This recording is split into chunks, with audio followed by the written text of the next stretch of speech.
All right, so I'm going to do a little review for us since we're not in class currently, and this will serve to go on Blackboard in the future anyway as a review. So we're going to start. I'm trying to go through the list in order instead of just necessarily appendicular and axial. We will go over those. So let's see. We're going to start with the vertebral column. We have 7 cervical vertebrae, C1 through C7.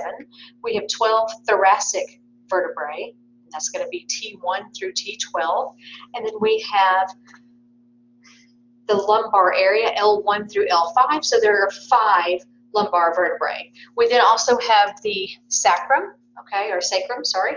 We have 5 fused vertebrae here for the sacrum, and then we have the coccyx, which is commonly known as the tailbone. So this is the coccyx, all right. One way to remember that is breakfast is at 7, so there's 7 vertical at the top. Lunch is at 12, so there are 12 in the middle, and dinner is at 5, and so there are 5 in the bottom, so 5 lumbar.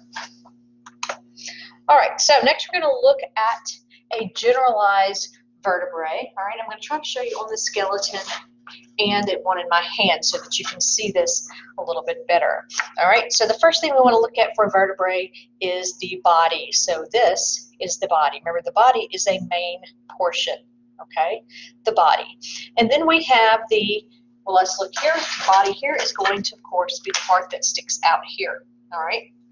So we have the body. Then we also have what we call the transverse process. So remember, transverse is on the side. So here on either side are the transverse processes, all right? We'll get this in several views here. And so if we're looking here, the transverse processes are these here that are sticking out on the sides, okay? Next we have the, let's see what's next. Let's go ahead and look at the spinuous process. That's not what's next on the list, but it is closest to what we're doing. So the spinuous process or spinous process is the one that goes along with the spine. So you can see here is where the spine goes through, and this one sticks out this way. And so if we're looking at the skeleton, this is the spinous process here. Okay, this one here. Okay, so that brings us to the superior articular process and the inferior articular process. Let's see which one of these is going to be best to show you that on.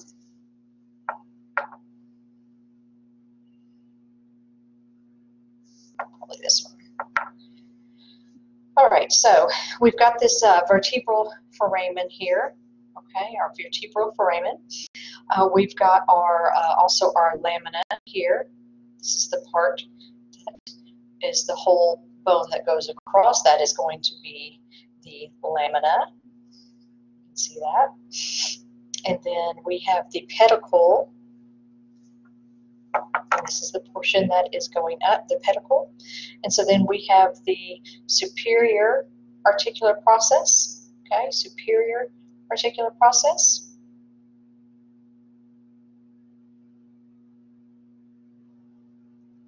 And then the inferior articular process, inferior. So superior is the one above, inferior is the one below, okay?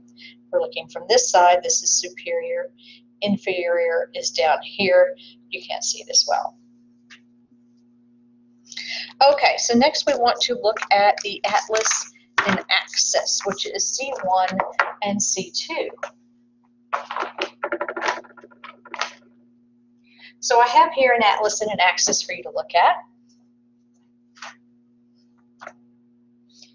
Bring these up close where you can see them.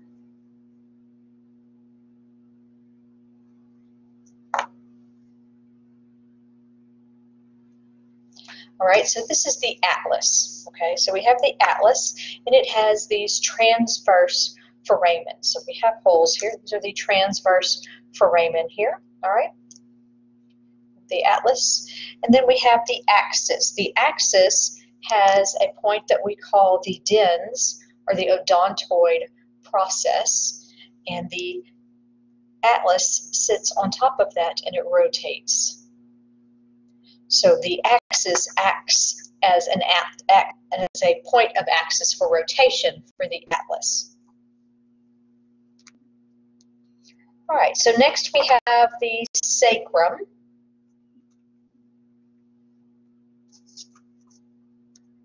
This is 5 fused vertebrae that make one bone. We have the anterior surface and the posterior surface.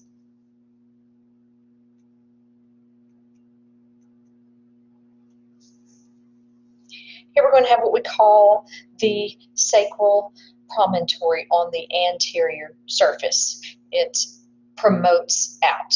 Okay, and next on that, we're going to have the Sacral Hiatus, and that's going to be this opening. Remember, a hiatus is a break in something, an opening, and so this is the opening here. This is the Sacral Hiatus. And then next we have the tubercle of the median sacral crest. This particular part, they're hard to see. So if you look really close, we've got a crest here, and the little raised portions are the tubercles.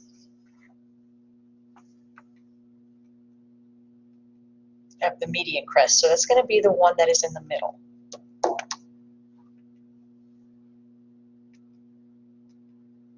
So next we're going to be looking at the sternum.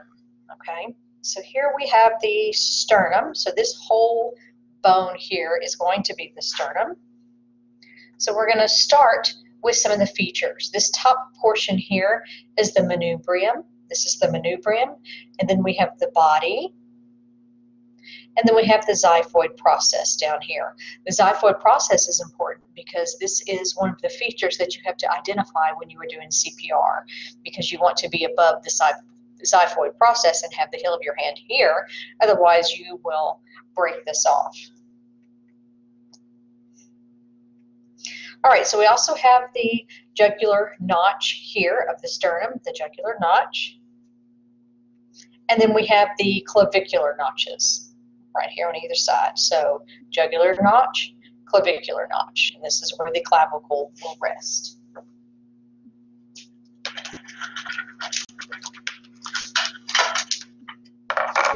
You can see that here, the clavicle resting right here on that clavicular notch. Okay.